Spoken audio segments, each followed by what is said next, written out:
తమిళనాడులో ఎన్నికల ఫలితాలు చూసినట్లయితే విజయ్ పార్టీ అధికారంలోకి వచ్చే పరిస్థితులు అయితే కనిపిస్తున్నాయి. టీవీకే పార్టీ ప్రస్తుతం 104 స్థానాల్లో ఆధిక్యంలో కొనసాగుతుంది. ఇక అధికార డిఎంకే పార్టీ 58 స్థానాల్లోనూ, అటు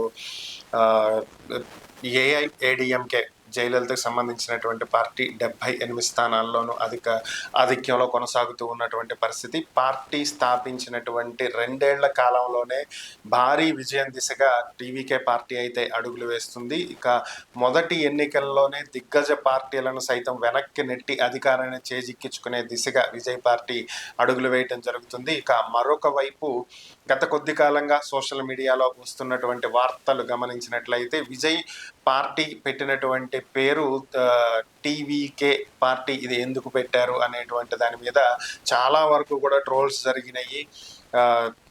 నటి త్రిష అటు విజయ్ పేరు కలిసి వచ్చే విధంగా ఈ పేరు పెట్టారు టీవీకే అని చెప్పి, అందుకే పెట్టడం జరిగింది అని చెప్పి కూడా చాలా ట్రోల్స్ జరిగినాయి. మరి ఈరోజు నటి త్రిష తిరుమలలో స్వామివారిని దర్శించుకుని ప్రత్యేక పూజలు నిర్వహించడం జరిగింది.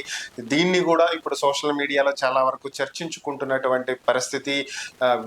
విజయానికి సంబంధించే ఆమె తిరుమల దర్శనం చేసుకోవడం జరిగిందని, అందుకే ఎన్నికల ఫలితాల రోజున ఈరోజు ఆమె తిరుమలలో దర్శనం చేసుకోవటం, ప్రత్యేక పూజలు నిర్వహించడం జరిగింది అని కూడా ప్రస్తుతం సోషల్ మీడియాలో వార్తలు అయితే నడుస్తూ ఉన్నటువంటి పరిస్థితి.